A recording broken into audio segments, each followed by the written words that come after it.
جب آپ مریضوں کے پاس جائیں تو ہاتھ دھو کے جائیں. تو اس بات پہ ان کو پاگل قرار دے دیا گیا اور ان کو پاگل خانے میں جمع کرا دیا گیا. وہ بیچارے وہیں پہ پاگل خانے میں چیختے چلاتے وفات پا گئے. اور بعد میں ان کی وفات کے چند سال بعد ہی پتہ چل گیا سب لوگوں کہ ہاں ہاتھوں پر بیکٹیریا ہوتے ہیں جو بڑے خطرناک ہوتے ہیں، اور اگر کھلے زخم کو آپ گندے ہاتھوں سے دیکھیں گے تو وہ پھر بہت خطرناک اس کے نتائج ہوتے ہیں. اور یہ بہت اہم بات چیز انہوں نے کی تھی اور انہوں نے اس کا ثبوت بھی پیش کیا تھا. لیکن کیونکہ وہ اس وقت کے لوگوں کی اپنی ذہن کی سوچ کے بات خلاف تھی، تو انہوں نے غور کرنے کی بجائے بس یہ کہا کہ ہم تو ٹھیک ہیں، یہ پاگل ہے. تو یہ ہمیشہ سے یہ طریق رہا ہے. تو جب بھی کوئی نئی چیز پیش کرتا ہے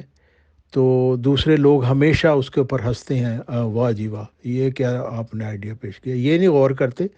کہ ہو سکتا ہے یہ کوئی ایسی بات کر رہا ہو جو ابھی ہمیں نہیں پتہ. ہم تحقیق تو کر لیں اس سے پہلے کہ اس کو پاگل اور مجنون اور کافر ڈکلیئر کریں.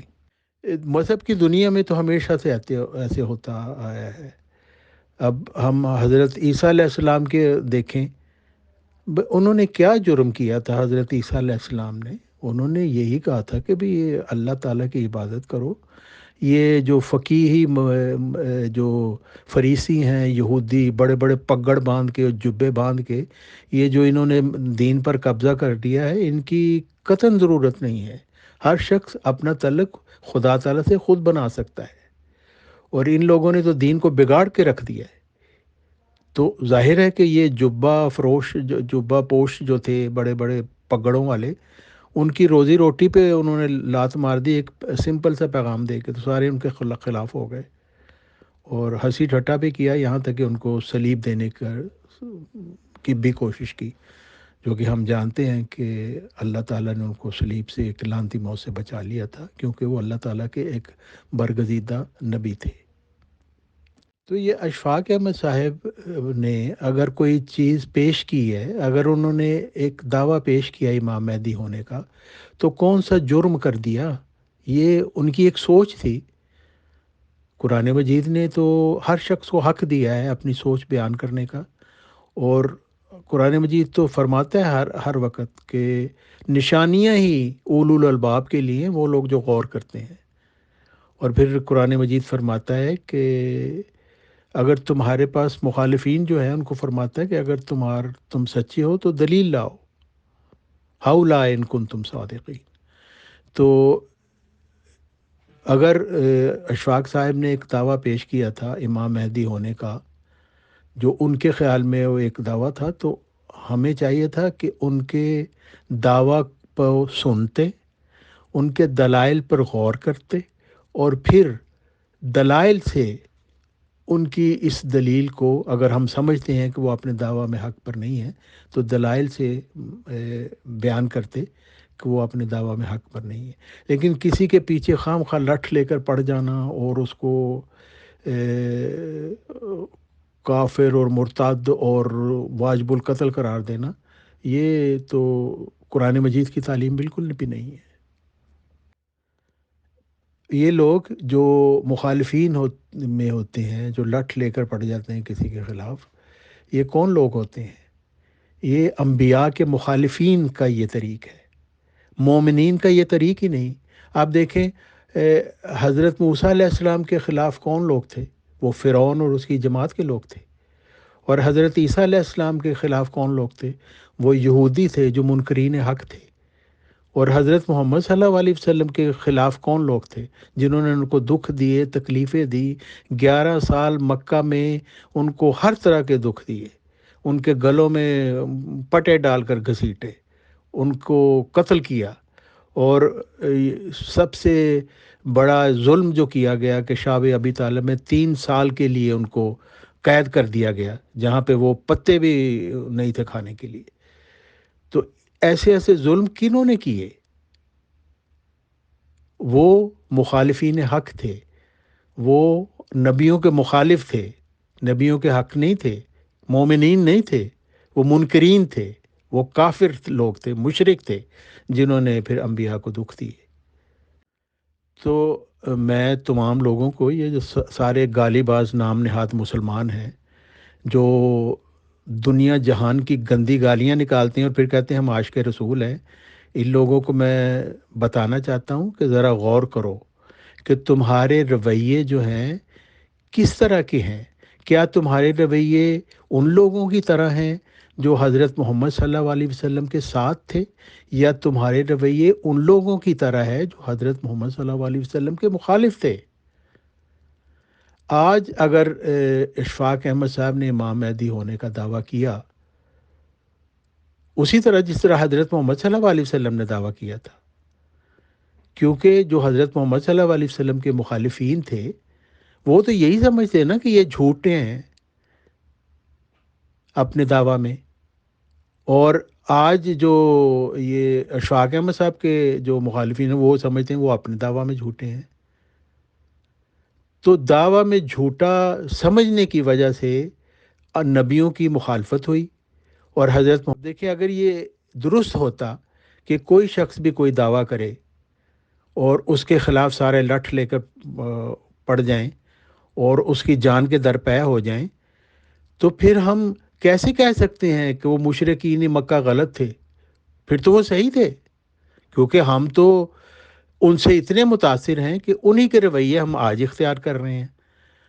تو پھر ہمیں کوئی حق نہیں ہے کہ ہم ان کے اوپر کوئی بات کریں، مشرکین مکہ کو برا کہیں۔ ہم تو پھر نعوذ باللہ حضرت محمد صلی اللہ علیہ وسلم کو اور حضرت عیسیٰ علیہ السلام کو اور ان کے حواریوں کو برے کہیں گے نا، کیونکہ ہم ان کے مخالفین کے رویے ہم اپنا رہے ہیں۔ تو یہ سوچنے کا مقام ہے کہ آپ لبیک لبیک کے جھوٹے دعوے اور نعرے لگا کے تو کھڑے آپ کس کے ساتھ ہیں؟ آپ کے رویے کیسے ہیں؟ کافروں کے، بدبخت یہودیوں کے، فرعونیوں کے وہ رویے آپ کے ہیں۔ تو آپ حضرت محمد صلی اللہ علیہ وسلم کے عاشق نہیں ہیں، ان کے بدترین دشمن اور بدترین گستاخ ہیں۔ جب ہم قرآن مجید کا مطالعہ کرتے ہیں تو ہمیں پتہ چلتا ہے کہ اللہ تعالیٰ نے دو بڑے گناہ قرآن مجید میں بتائے گئے ہیں۔ وہ کون سے ہیں؟ جیسے کہ سورہ الاعراف کی آیت 38 میں اللہ تعالیٰ فرماتا ہے فَمَنْ أَظْلَمُ مِمَّنِ افْتَرَىٰ عَلَى اللَّهِ كَذِبًا أَوْ كَذَّبَ بِآيَاتِهِ، بس اس سے زیادہ ظالم کون ہے جو اللہ پر جھوٹ کرے یا اس کے نشانات کو جھٹلائے۔ یعنی سب سے بڑا گناہ یہ ہے کہ کوئی شخص یہ جھوٹا دعویٰ کر دے کہ خدا نے مجھے بھیجا ہے، اور اس کے بعد اتنا ہی بڑا گناہ یہ ہے کہ ایک شخص کو خدا بھیجے اور اس کا کوئی شخص انکار کر دے، تو وہ اتنا ہی ظالم، اتنا ہی بڑا کافر ہے۔ دونوں کو اللہ تعالیٰ نے ایک ہی پلڑے میں ڈالا ہے، جھوٹا دعویٰ کرنے والا اور سچے کا انکار کرنے والا۔ اچھا، اب ایک شخص کوئی دعویٰ کرتا ہے تو ہم انسان ہم کیسے جانیں کہ وہ سچا ہے کہ جھوٹا ہے؟ جیسے کہ میں نے بیان کیا کہ ایک بات تو یہ کہ ہم دلائل سے، اس وقت ہمارے پاس چونکہ قرآن مجید ہے، فرقان حمید ہے جو فرق کر کے بتا دیتا ہے سچ اور جھوٹ میں، تو ہمارے پاس چونکہ قرآن مجید کی گواہی موجود ہے تو ہم جان سکتے ہیں کہ اللہ تعالیٰ نے قرآن مجید میں جو آنے والوں کے لیے سچائیاں بتائی ہیں ان کو پرکھنے کے لیے، کیا ان کے اوپر کوئی شخص جو نیا دعوے دار ہے پورا اترتا ہے یا نہیں، اس طریقے سے ہم دیکھ سکتے ہیں۔ لیکن اس کے باوجود قرآن مجید کے ہوتے ہوئے اور اس کا مطالعہ کرتے ہوئے ہم 100% کسی کے متعلق یا 100% طور پر کسی کے متعلق یہ نہیں کہہ سکتے کہ وہ اپنے دعویٰ میں سچا ہے یا جھوٹا ہے، اس وجہ سے کہ ہماری سوچنے میں، پڑھنے میں، سمجھنے میں غلطی ہو سکتی، کیونکہ ہم انسان ہیں، کمزور ہیں۔ تو اس سے بچنے کا سب سے یہی طریقہ، بہترین طریقہ یہ ہے کہ جب کوئی دعوے دار آئے ہم اس کے دعوے کو سنیں، اس پر غور کریں، جو دلائل وہ پیش کرتا ہے ان پر غور کریں، اور اس کے مقابل دلائل سے اس کے اس دعویٰ کو رد کرنے کی کوشش کریں، یہ ایک بات ہے۔ لیکن اگر فرض کریں ہم نے دلائل سے اس کے دعویٰ کو رد کر بھی دیا، تو اس کے بعد بھی پھر قرآن مجید کی اس آیت سے ہمیں ڈر جانا چاہیے کہ کہیں یہ سچا نہ ہو، تو ہم اس کی مخالفت نہ کریں، ہم اس کو اس کے حال پہ چھوڑ دیں۔ اس کی وجہ کیا ہے؟ دیکھیں، قرآن مجید ایک اصول کے مطابق ایک اصول پیش کرتا ہے کہ یا حسرتاً علی العباد ما یاتیہم من رسول الا کانوا بہ یستہزئون، یعنی اللہ تعالیٰ ایک اصول کے طور پر بیان کرتا ہے سورہ یاسین آیت 31 کہ وائے حسرت بندوں پر، ان کے پاس کوئی رسول نہیں آتا مگر وہ اس سے ٹھٹھا کرنے لگتے ہیں۔ یعنی اللہ تعالیٰ یہ فرماتا ہے کہ عام طور پہ یہی ہوتا ہے، جو سچا رسول بھی خدا تعالیٰ کی طرف سے آتا ہے اس کو بھی ماننے والے کم بندے ہوتے ہیں، زیادہ تر ہنسی ٹھٹھا کرتے ہیں، انکار کرتے ہیں۔ تو ایک مومن کو چاہیے کہ وہ یہ سوچے کہ میں نے اس شخص کے دعویٰ پر غور کیا، اس کے دلائل کو میں نے سنا، سمجھا، اس پر غور کیا، ان کو سمجھنے کی کوشش کی، اور پھر دلائل سے، قرآن مجید کے دلائل سے میں نے اس کا رد بھی کیا۔ لیکن اس کے باوجود ہو سکتا ہے کہ مجھے بات سمجھ نہ آئی ہو، تو سیف سائیڈ پہ جانا زیادہ بہتر ہے، محتاط ہونے کا، کیونکہ کہیں اللہ تعالیٰ ہمیں ان لوگوں میں شامل نہ کرتے جن کے متعلق اللہ تعالیٰ فرما رہا ہے وائے حسرت ان بندوں پر۔ تو سیف سائیڈ یہ ہے، یعنی محتاط طریق یہ ہے کہ ہم یہ کریں کہ ہم اس شخص کو اس کے حال پر چھوڑ دیں۔ یہ مومنانہ طریق ہے جس سے ہم خدا تعالیٰ کے غضب سے بچ سکیں گے، کیونکہ خدا تعالیٰ کا غضب ہی سب سے بڑا ہے جس سے انسان کو ہر صورت بچنا چاہیے، ہر کوشش کرنی چاہیے، کیونکہ ہو سکتا ہے ہم سمجھ میں غلطی ہو اور ہم کہیں خدا تعالیٰ کے غضب کے نیچے نہ آ جائیں۔ اور پھر عام طور پہ ہنسی ٹھٹھا جو کیا جاتا ہے اس میں یہ بھی ہوتا ہے کہ دیکھیں جی اس کی شکل کیسی ہے، یعنی ہر شخص ذرا غور کرے، کوئی بھی شخص چاہے بظاہر کتنا بھی وہ خوبصورت ہینڈسم ہو، آپ اس کی شکل لا کے دکھائیں، ہزار غلطیاں ہر شخص اس میں نکال سکتا ہے اگر وہ غلطیاں نکالنا چاہے۔ تو بتائیں کہ کسی کی شکل کو دیکھ کر آدمی کیسے یہ اندازہ کر سکتا ہے کہ میرے خیال میں یہ اپنے دعویٰ میں سچ نہیں۔ یہ انتہائی جاہلانہ یہ طریق ہے جس کو قرآن مجید رد کرتا ہے۔ جیسے کہ اللہ تعالیٰ فرماتا ہے قرآن مجید میں سورہ الفرقان میں آیت 42 میں وَإِذَا رَأَوْكَ إِن يَتَّخِذُونَكَ إِلَّا هُزُوًا أَهَذَا الَّذِي بَعَثَ اللَّهُ رَسُولًا، اور جب وہ تجھے دیکھتے ہیں، یعنی حضرت محمد صلی اللہ علیہ وسلم کو مخاطب کر کے اللہ تعالیٰ فرماتا ہے، اور جب وہ تجھے دیکھتے ہیں تو تجھے محض تمسخر کا نشانہ بناتے ہوئے یہ کہتے ہیں کیا یہ ہے وہ شخص جسے اللہ نے رسول بنا کر مبعوث کیا؟ اب دیکھیں، یہ امام مہدی کا دعوے دار یہ جو اشفاق احمد صاحب تھے، ان کے ساتھ بھی اس طرح کی باتیں کی گئیں۔ تو وہ سچے جھوٹے کی تو بات ہی نہیں یہاں پہ ہو رہی، اصل بات ہے یہ رویوں کی بات ہو رہی ہے کہ ایک شخص ایک دعویٰ کرتا ہے، وہ سچا ہے یا جھوٹا ہے قطع نظر اس بات پہ، ہم لوگوں کا کیا رویہ اس کے ساتھ ہے۔ ہم لوگوں کے رویے، یہ گالی باز نام نہاد مسلمانوں کے رویے، وہ رویے ہیں جن کو قرآن مجید مخالفین حق کا رویہ بیان کرتا ہے، اور یہ بڑے ہنسی ٹھٹھے اس پہ کر رہے ہوتے ہیں اور دانت نکال رہے ہوتے ہیں۔ اور پھر قرآن مجید میں اللہ تعالیٰ نے صاف فرما دیا وَقَدْ خَابَ مَنِ افْتَرَى، طٰہٰ سورت 62 آیت 62، اللہ تعالیٰ فرماتا ہے یقیناً وہ نامراد ہو جاتا ہے جو افترا کرتا ہے، یعنی اللہ تعالیٰ پر جھوٹ باندھتا ہے۔ تو نامراد کیسے ہوتا ہے؟ کیا کسی قرآن مجید کی کسی آیت میں اللہ تعالیٰ نے انسانوں کو، تحریک لبیک والوں کو، یا یہ گالی باز نام نہاد مسلمانوں کو کہیں دعوت دی ہے کہ آؤ لوگوں میری مدد کرو تاکہ میں اس جھوٹے کا کلا کما کر سکوں جو میری طرف جھوٹ کر رہا ہے؟ کوئی ایسی ایک بھی آیت نہیں۔ تو اس لیے محتاط یہ طریقہ یہی ہے کہ انسان آنے والے کو اگر وہ سمجھتا ہے کہ اس کے پاس دلائل ہیں اس کو جھٹلانے کے لیے، تو خاموشی سے پھر اللہ تعالیٰ کے فیصلہ کا انتظار کرے۔ اس کا کوئی حق ہی نہیں ہے کہ اس کو کسی قسم کے بھی کوئی دکھ یا تکلیف پہنچائے، اور کسی کو قید کرنا اور اس کا جان لینے کی کوشش کرنا، یہ تو لعنتیوں کا کام ہے جو آج کے نام نہاد یہ گالی باز نام نہاد مسلمان کر رہے ہیں۔ اور دیکھیں قرآن مجید کی یہ سورہ الحاقہ کی آیات 45 تا 48 یہ ایسی پرشوکت ہیں کہ انسان کو خوف آ جانا چاہیے۔ وہ اللہ تعالیٰ فرماتا ہے وَلَوْ تَقَوَّلَ عَلَيْنَا بَعْضَ الْأَقَاوِيلِ لَأَخَذْنَا مِنْهُ بِالْيَمِينِ ثُمَّ لَقَطَعْنَا مِنْهُ الْوَتِينَ فَمَا مِنْكُمْ مِنْ أَحَدٍ عَنْهُ حَاجِزِينَ۔ یعنی اللہ تعالیٰ حضرت محمد صلی اللہ علیہ وسلم کو خاتم النبیین، نبیوں کے سردار،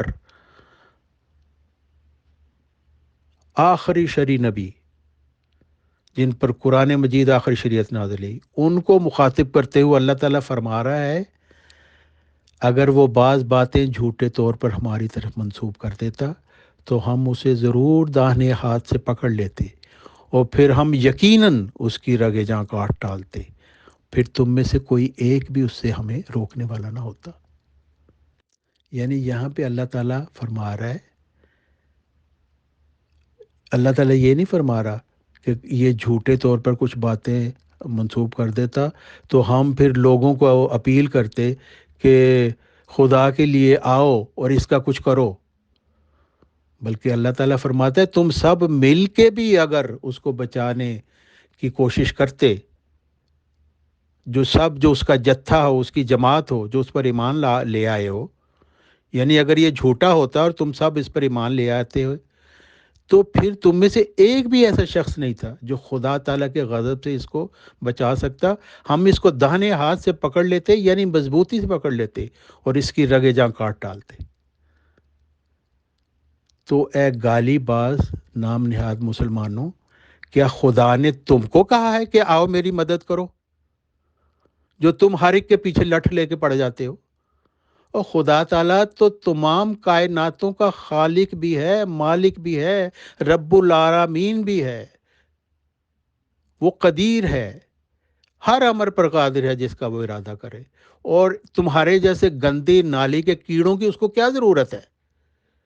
وہ تو خود جب چاہتا ہے جس کو چاہتا ہے تباہ کر سکتا ہے، ایک اگلی سانس نہیں آ سکتی اگر اس کا اذن نہ ہو۔ تو وہ اس قادر مطلق خدا کو تمہارے جیسے گندی نالی کے کیڑوں کی گالی باز نام نہاد مسلمانوں کی ضرورت نہیں ہے۔ کسی کے پیچھے پڑنا چھوڑ دو، اور خدا تعالیٰ اگر تم سمجھتے ہو کہ کوئی جھوٹا دعوے دار ہے تو خدا تعالیٰ کے غضب کا انتظار کرو، وہ غضب اس۔ اور پھر دیکھیں کہ جب بھی کوئی بھی شخص کسی قسم کا دعویٰ کرتا ہے تو عقلی طور پر 3 باتوں کو دیکھنا ضروری ہوتا ہے۔ پہلے تو یہ ہے کہ انسان اپنی عقل سے یہ سوچے کہ جس وقت یہ دعوے دار آیا ہے، کیا انسان کی جو عقل سلیم ہے وہ یہ گواہی دیتی ہے کہ اس وقت کسی کے آنے کی ضرورت تھی یا نہیں، اور کیا انسانوں کی موجودہ حالت یہ چاہتی تھی کہ اس وقت کوئی ایسا مسئلہ پیدا ہو۔ اور دوسری بات یہ ہے کہ کیا اس سے پہلے گزرے ہوئے انبیاء کی کوئی اس طرح کی پیشگوئی ہے کہ کوئی ایسا شخص آئے گا جس کے حق میں یہ پیشگوئی کی گئی ہو؟ یہ جو دعوے دار ہے اس وقت موجود، کیا اس کے حق میں کوئی پیشگوئی کی گئی ہے؟ یہ دوسری بات انسان کو دیکھنی چاہیے۔ اور تیسری بات یہ دیکھنی چاہیے کہ اس شخص کے شامل حال کوئی اللہ تعالیٰ کی مدد، کوئی تائید آسمانی ہے یا نہیں۔ تو یہ 3 چیزیں ہمیں دیکھنی چاہیے لٹھ لے کر پڑھنے کے بجائے کسی کے،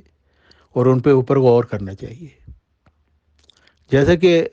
ہم نے ثابت کیا، میں نے اپنے کئی پروگراموں میں، کہ حضرت عبدالغفار جمعہ علیہ السلام کہ یہ تینوں باتیں جو ہیں ان کے اوپر وہ پورا اترتے ہیں. تو وہ مساک النبیین جو سورہ آل عمران میں، اس کے مطابق بھی وہ سچے ہیں. تو جب میں نے ان کا دعویٰ دیکھا تو میں نے ان چیزوں پر غور کیا کہ کیا وہ جو دعویٰ وہ کرتے ہیں اور جو دلائل وہ پیش کرتے ہیں وہ سچے ہیں کہ نہیں. اور آپ دیکھیں 1 سال میں نے اس کے اوپر ریسرچ کی، ایسے ہی میں نے نہیں کسی کو کہہ دیا، کیونکہ میں تو پہلے ہی اس مرزائی خلافت میں شامل تھا، بچپن سے پیدا ہی وہاں پہ ہوئی. تو یہ باتیں پھر میں نے ان کے اوپر غور کیا، ان کے دلائل کو سنا، ان کے دعویٰ کو سنا، ان کے اوپر غور کیا. اور پھر جب میں ان کے دلائل کو قرآن مجید سے رد نہیں کر سکا تو پھر میں نے دیکھ لیا کہ وہ اپنے دعویٰ میں سچے ہیں، اور میں ان پر ایمان لے آیا. اور اللہ تعالیٰ کے میں 1000 شکر ادا کرتا ہوں کہ اس نے مجھے اس زمانے کے امام الوقت پر ایمان لانے کی توفیق عطا فرمائی. لیکن دیکھیں، اگر کوئی شخص دعویٰ کرے اور شروع سے ہی میں اس کے پیچھے لٹ لے کر پڑ جاؤں اور اس کو گالیاں نکالوں اور اس کے اوپر اس کے نام رکھوں، اس کے کارٹون بناؤں اور پھر اس کی شکل کے اوپر باتیں کروں اور ہنسی ٹھٹھا اس کے ساتھ کروں، تو پھر سوچیں کہ اگر فرض کریں جب میں یہ سب کچھ کر چکوں اور پھر مجھے غور کرنے کی توفیق ملے اور مجھے یہ پتہ چل جائے کہ ہاں یہ ان شخص واقعی سچا ہے، تو دیکھیں میرا کیا حال ہوگا. پھر انسان کی انا جو ہے وہ اس کو حق کو قبول کرنے کے معنی ہو جاتی ہے. کیونکہ ایک شخص کو میں نے اتنی باتیں کی، اتنی گالیاں نکالی، پاگل، مجنون، سارا کچھ کہہ دیا، اور اب میں کیسے اس شخص کو کہوں کہ ہاں یہ خدا کی طرف سے ہے. تو اسی لیے اللہ تعالیٰ نے یہ فرمایا ہے کہ انسان کو غور کرنا چاہیے، سوچنا چاہیے کہ کیا یہ شخص جو آیا ہے اس کے دلائل اور اس کا دعویٰ کس طریقے کا ہے اور اس کے کتنے دلائل مضبوط ہیں. تو اس سے انسان ایمان سے محروم نہیں رہتا، کیونکہ جب وہ غور کرنے کے بعد اس کو پتہ چلے گا کہ یہ آپ نے دعویٰ میں سچا ہے تو اس کے لیے اس کو ماننا بڑا آسان ہوگا. لیکن گالیاں نکالنے کے بعد پھر انا آگے آ جاتی ہے اور پھر شیطان اس کو استعمال کرتا ہے اور انسان پھر ایمان سے محروم رہ کر ایک جہل کی موت مرتا ہے. اور پھر دیکھیں کہ قرآن مجید نے حضرت محمد صلی اللہ علیہ وسلم کو بھی یہی فرمایا، فَذَكِّرْ إِنَّمَا أَنْتَ مُذَكِّرْ لَسْتَ عَلَيْهِمْ بِمُسَيْطِرٍ، کہ ذکر کرو، تمہیں ہم نے ایک ذکر کرنے والا، ایک دعوت دینے والا بنا کر بھیجا ہے، لیکن ہم نے تجھے دروغہ بنا کر نہیں بھیجا. تو ایک جو اللہ تعالیٰ کی طرف سے سچا مرسل ہوتا ہے اس کو بھی یہی حکم ہوتا ہے کہ کھول کھول کر بیان کر دو. کوئی تمہارا انکار کرتا ہے تو تم سے نہیں پوچھا جائے گا، تم سے صرف اتنا پوچھا جائے گا کہ تم نے کھول کر بیان کیا یا نہیں. تو انکار کرنے والا اور اس کا معاملہ اللہ تعالیٰ کے ساتھ ہے، ہم نے اس کے اوپر کوئی کسی قسم کی کارروائی نہیں کرنی، نہ اور انسانوں نے اس کے متعلق کوئی کارروائی کرنی ہے. جس کا دل چاہے مانے، جس کا دل چاہے نہ مانے. لا اکراہ فی الدین، دین میں کوئی جبر ہی نہیں ہے. جب قرآن مجید کی صاف آیت ہے کھلی جس میں کوئی تعویل کی بھی گنجائش نہیں، تو پھر دین کے نام پر کسی قسم کا بھی جبر وہ اللہ تعالیٰ سے دشمنی ہے، قرآن مجید سے دشمنی ہے. اور جو خدا کا دشمن ہو تو وہ تو دنیا اور جہان میں لعنتی ہو گیا. جیسے اللہ تعالیٰ فرماتا ہے سورہ الانعام 105، قد جاءکم بصائر من ربکم فمن ابصر فلنفسہ ومن عمی فعلیہا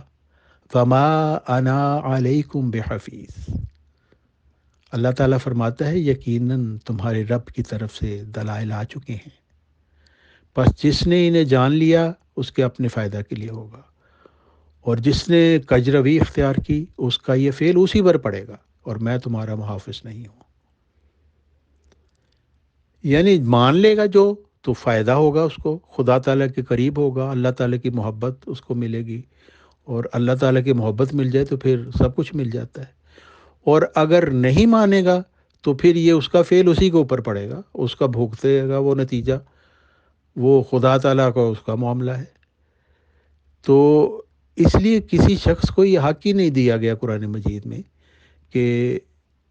وہ خام خواہ کسی کے ایمان کا فیصلہ کرتا پھرے اور اس کو اس کی سزا دیتا پھرے۔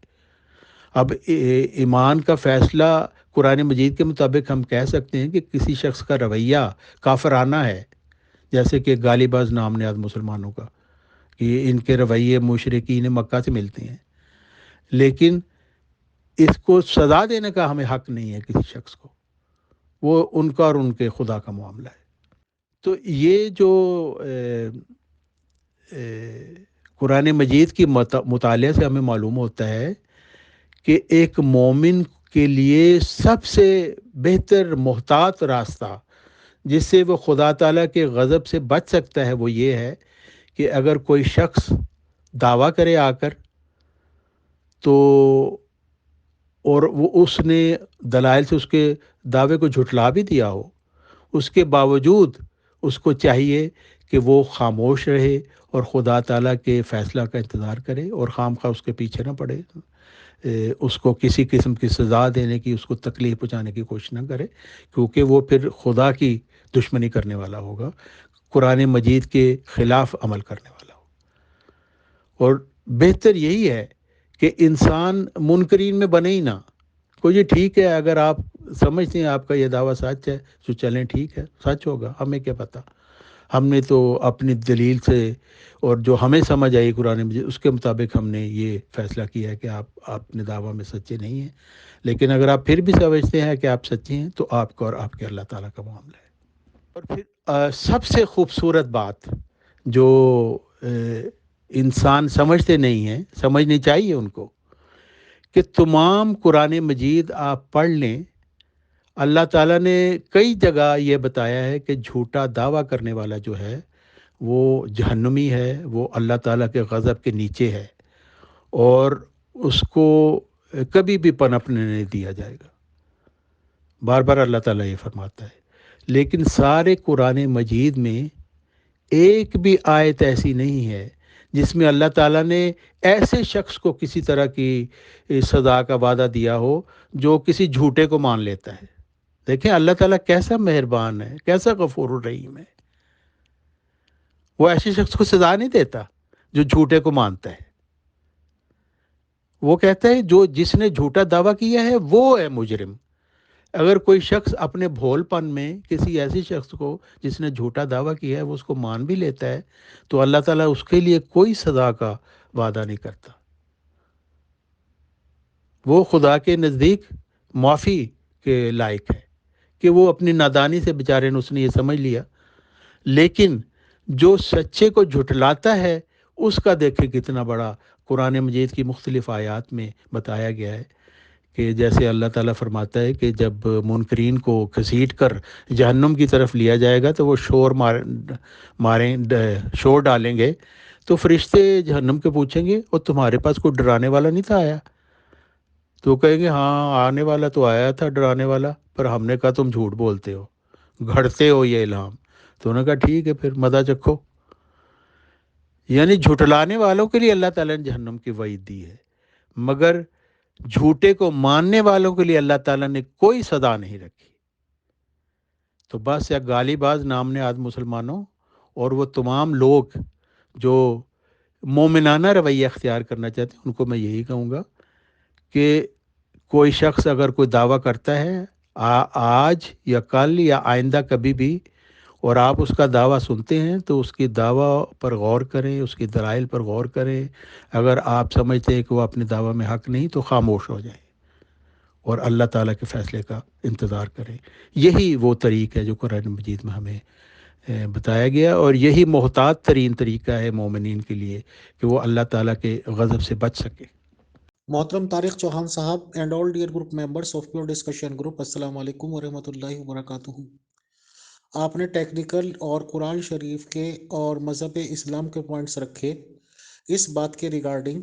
کہ اگر کوئی شخص بھی امام مہدی ہونے کا دعویٰ کرے یا نبوت کا دعویٰ کرے تو اس میں مذہب اسلام نے کیا تعلیمات دی ہیں۔